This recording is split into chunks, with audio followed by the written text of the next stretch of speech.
Halo, apa kabar adik-adik? Kali ini kita akan belajar agama Buddha dengan materi karma dan tumimbal lahir. Mengenal hukum karma. Kama dalam bahasa Pali atau karma dalam bahasa Sanskerta artinya perbuatan. Kama adalah suatu perbuatan yang dapat membuahkan hasil, di mana perbuatan baik akan menghasilkan kebahagiaan. Sebaliknya, perbuatan jahat juga akan menghasilkan penderitaan atau kesedihan bagi pembuatnya. Semua perbuatan yang dilakukan atau disertai dengan kehendak berbuat atau cetana merupakan kama. Kehendak dapat berarti keinginan, kemauan, kesengajaan, atau adanya rencana berbuat. Sang Buddha bersabda, "Wahai biku, kehendak berbuat atau cetana itulah yang kami namakan kama." Dalam Anguttara Nikaya 3 halaman 415. Hukum sebab akibat. Hukum karma merupakan hukum sebab akibat karena perbuatan yang kita lakukan. Apakah itu perbuatan baik dan perbuatan buruk, kedua-duanya akan berakibat. Perbuatan kita sering diibaratkan dengan seorang petani yang menanam benih. Sesuai dengan benih yang ditabur, kemudian benih tersebut tumbuh dan berbuah. Kemudian petani itu menuai hasilnya. Contoh hukum sebab akibat dari perbuatan itu adalah: yang pertama, jika seseorang tidak pernah beramal dan tamak, akibatnya ia akan miskin. Sebaliknya, jika ia suka beramal dan dermawan, akibatnya ia akan kaya raya. Yang kedua, jika seseorang dalam hidupnya melenyapkan kehidupan, berburu, menyiksa, tidak berkasih sayang terhadap makhluk hidup, akibatnya akan pendek umur. Sebaliknya, akan panjang umur jika menghindari perbuatan-perbuatan jahat seperti itu. Yang ketiga, jika seseorang pencemburu, iri hati, tidak menghormati orang lain, akibatnya ia tidak akan mempunyai pengaruh. Sebaliknya, jika ia tidak memiliki sifat-sifat seperti itu, ia akan memiliki pengaruh dan dihargai. Mengenal tumimbal lahir. Hukum karma dalam agama Buddha selalu dikaitkan dengan tumimbal lahir. Dalam kehidupan sehari-hari, tidak banyak orang yang memahami tentang tumimbal lahir. Mereka hanya percaya dan yakin bahwa kehidupan setelah kematian itu ada. Tumimbal lahir atau punarbawa adalah proses kehidupan yang berulang kali suatu makhluk hidup.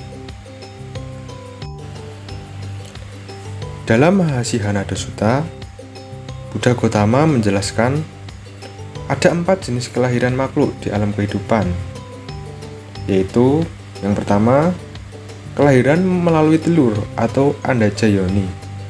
Contohnya seperti ayam, bebek, dan burung. Kemudian yang kedua, kelahiran melalui rahim atau jala bujayoni. Contohnya manusia, sapi, dan kerbau. Yang ketiga, kelahiran melalui kelembapan atau samse dajayoni. Contohnya nyamuk dan ikan.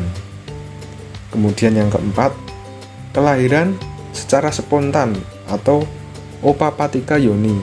Contohnya makhluk-makhluk alam dewa dan peta. Tanggung jawab moral manusia, individu, dan sosial. Sebagai siswa, kalian memiliki tanggung jawab, yaitu belajar dengan giat dan rajin, bertekad memiliki prestasi dan menguasai pelajaran dengan baik. Selain itu, bentuk tanggung jawab moral secara pribadi atau individu tersebut ditunjukkan dalam perbuatan baik sehari-hari dengan menjalankan Pancasila Buddhis, yaitu tidak membunuh panatipata, tidak mencuri adinadana, tidak berbuat asusila gamesu micacara, tidak berbohong musawada, dan tidak minum minuman keras atau obat-obatan terlarang yang menimbulkan ketagihan atau surameraya majapama datana. Karma dan tumimbal lahir sebagai landasan berpikir dan berbuat. Buddha Gautama dalam Kuddaka Nikaya Dhammapada Buddhawaka 183 bersabda, tidak melakukan segala bentuk kejahatan, senantiasa mengembangkan kebajikan, dan membersihkan batin. Inilah ajaran para Buddha. Sabda Buddha Gautama tersebut mengingatkan kita agar tidak berbuat kejahatan, selalu berbuat kebajikan dan membersihkan batin atau pikiran dengan melakukan meditasi atau samadhi. Hak dan kewajiban konstitusional umat Buddha sebagai warga negara Indonesia. Hak konstitusional yang bisa kita peroleh sebagai warga negara Republik Indonesia. Yang pertama, hak untuk mendapatkan pekerjaan, kebebasan berusaha, dan kehidupan yang layak. Yang kedua, hak untuk diperlakukan yang sama dalam hukum dan pemerintahan. Yang ketiga, hak untuk membentuk keluarga dan melanjutkan keturunan melalui perkawinan yang sah. Yang keempat, hak untuk bebas memilih, memeluk, dan menjalankan ibadah sesuai dengan agama dan atau percayaannya. Yang kelima, hak untuk memperoleh pendidikan dan pengajaran yang layak. Yang keenam, hak untuk memperoleh kebebasan dalam berserikat dan berkumpul, mengeluarkan pendapat, baik secara lisan maupun tertulis. Lalu, apa saja kewajiban umat Buddha yang wajib dilaksanakan sebagai warga negara Republik Indonesia?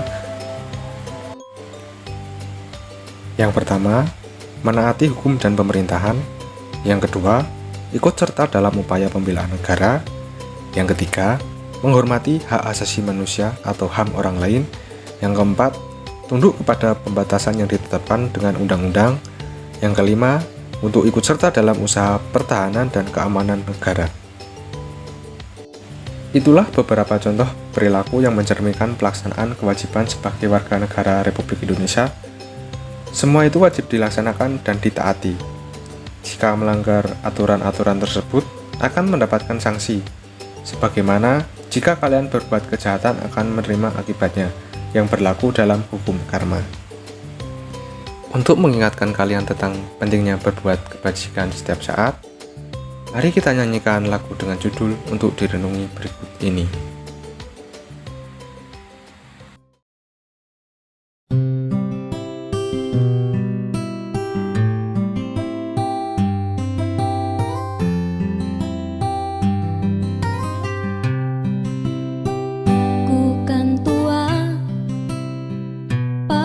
Suatu hari sakit tak dapat ku hindari.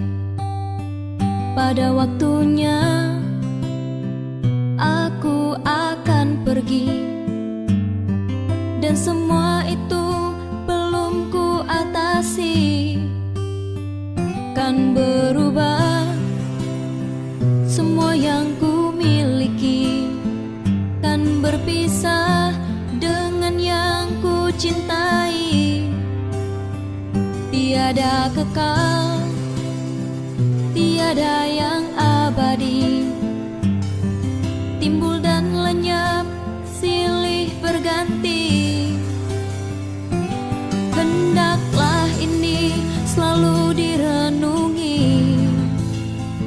kerap kali setiap hari.